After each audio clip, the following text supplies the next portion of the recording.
Assalamualaikum warahmatullahi wabarakatuh. Selamat datang dan mendengarkan kembali di audiobook novel yang berjudul Pelangi Berselimut Awan, buah karya dari Kolom Langit. Episode ke-50, Mau Ajak Kamu. Selamat mendengarkan. Tidak mudah merelakan seseorang yang dicintai untuk dimiliki orang lain. Beberapa orang sanggup menghalalkan segala cara untuk mencapai tujuannya. Sama seperti Guntur, yang melupakan segala batasannya karena dibutakan cinta untuk Pelangi. Namun, harapannya justru berbanding terbalik dengan yang didapatkan. Pelangi memilih Awan dengan segala kekurangannya. Bahkan secara terang-terangan wanita itu menunjukkan betapa berharga sang suami baginya.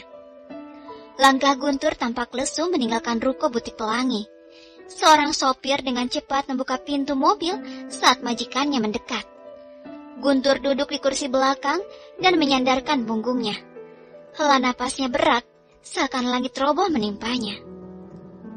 Apa yang Pelangi harapkan dari laki-laki seperti itu? Dengan semua kekurangan itu, apa yang membuat mereka bahagia? Pertanyaan itu terus menggerogoti pikirannya. Kita mau kemana setelah ini, Pak? Tanya sang sopir setelah beberapa saat melihat majikannya terdiam dengan tatapan kosong.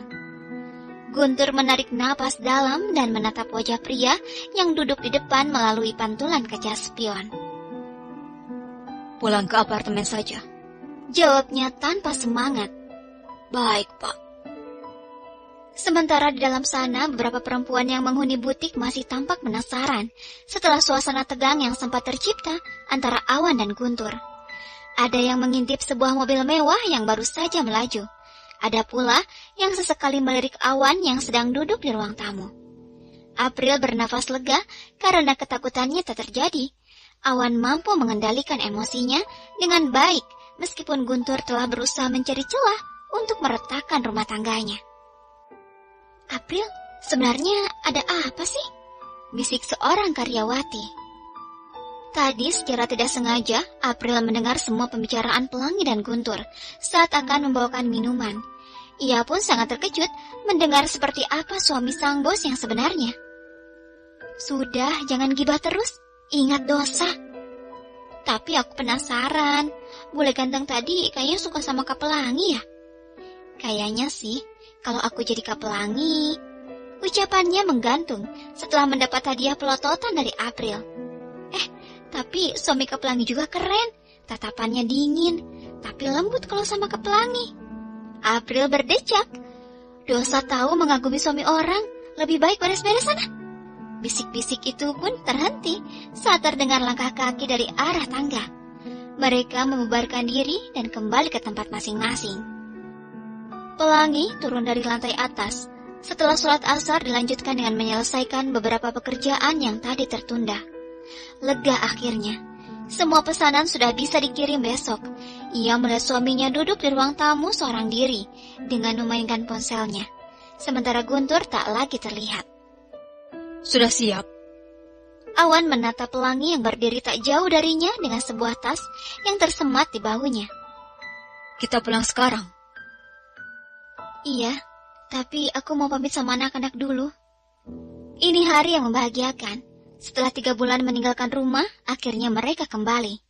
Sepanjang jalan menuju pulang, mereka membicarakan banyak hal, termasuk hari pertama Awan bekerja dan mendapati bos barunya yang ternyata adalah Guntur. Sore itu jalan padat merayap. 1 jam telah mereka habiskan di jalan. Sayup-sayup Awan mendengar suara azan berkumandang dari sebuah masjid tak jauh dari mereka. Boleh aku mampir ke masjid dulu? Pelangi mengangguk dengan senyum yang mengembang sempurna. Boleh, Mas. Awan memarkir mobil di halaman masjid.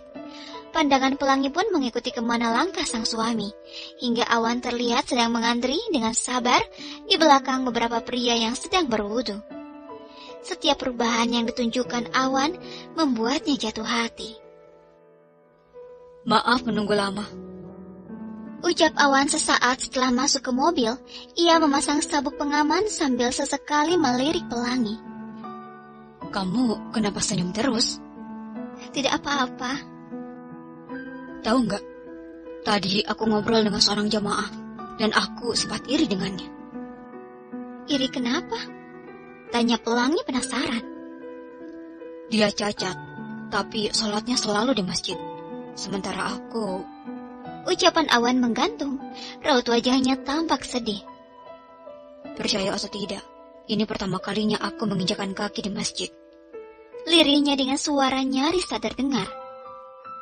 Aku benar-benar malu, padahal aku dalam keadaan sehat. Tidak apa-apa, Mas. Tidak ada kata terlambat.